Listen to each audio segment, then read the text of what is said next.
Guys, make sure to stay until the end. One common mistake, if you make that mistake, guys, we'll talk about what it is. It can actually cost you thousands of dollars in repairs. Stay with us, we'll explain what it is.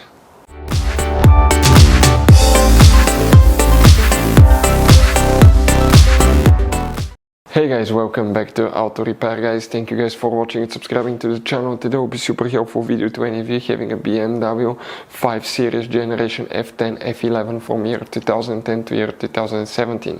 If you need to find where the fuses for the evaporative emission control system are located, which two fuses you need to check into different fuse boxes, where you can buy cheap parts, tools, fuses, relays at a good price, quick shipping, that way you do not waste money and time, and why it's always a good idea to test fuses and relays, all that will be covered absolutely free for your convenience. Make sure you stay until the end.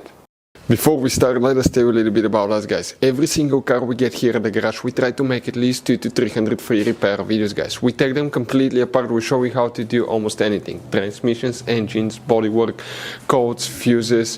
Why we do that? Because our mission at the shop is to save you guys as much money as we can. All we need in return, please subscribe to the channel, like the video, that way we can keep making these free videos. Now guys, we took pictures of every fuse box in that BMW, okay?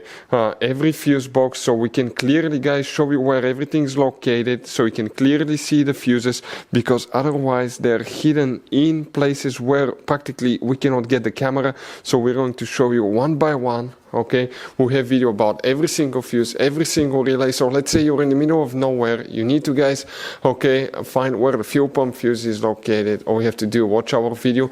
It will take you probably guys less than 2 minutes, replace that fuse and you're back on the road. Otherwise you'll be stuck in the middle of nowhere guys. We make those videos for your convenience. Now we'll make video for every single fuse and every single relay guys, and we have more than 14,000 free repair videos on our YouTube channel. Check it out, they can save you thousands of dollars in future repairs. So for the evaporative emission control system, which fuses we need to check, we will demonstrate guys on this BMW here. Now 9 out of 10 people do not know that you have quite a few guys, okay, hidden fuse boxes. Check out the video on our YouTube channel about fuse box location on BMW F10 F11. Now go ahead guys and open the passenger door. Then you need to open the glove box. On the very back on the right side you have a cover. Remove that cover and underneath you will find a fuse box with a layout like this one. Before we guys continue, let's explain quickly why it's always a good idea to test fuses and relays.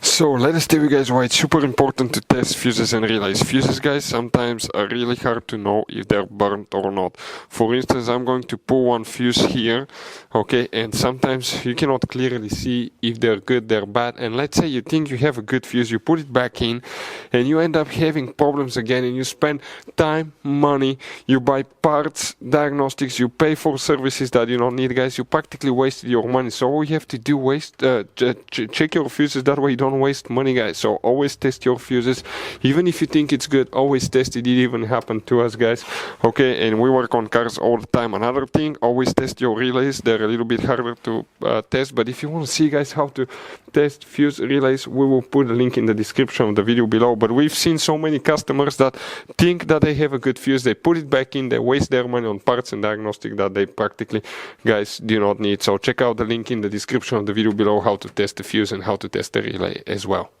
So guys, if you want to buy fuses, relays, parts, tools at a really good price, quick shipping as well guys, we're going to put a link in the description of the video below guys. Make sure you get some for peace of mind, and you can put some spare ones in the glove box. So for the EVAP system, also known as evaporative emission control system, some people call it EVAP, some call it evaporative emission control system. 2 fuses will need to be checked, one in this fuse box, one in a different one. Please make sure to stay till the end. We want to share one good advice, that way you do not end up being stuck in the middle of nowhere like it happened to us. Here, if you come in that row above the relay, you need to check guys, fuse number 33. We are talking about that fuse right here. And then you need to go ahead, open the trunk. Once you open the trunk, on the right side, remove that cover, just pull it. Behind it you have another fuse box, and here we need to check guys one more fuse for the EVAP system, and that fuse is known as fuse 139. So if you come in that row of fuses right there guys, we are talking now, okay, this will be 137, 138, 139. It will be, okay, that fuse that you will need to check right there.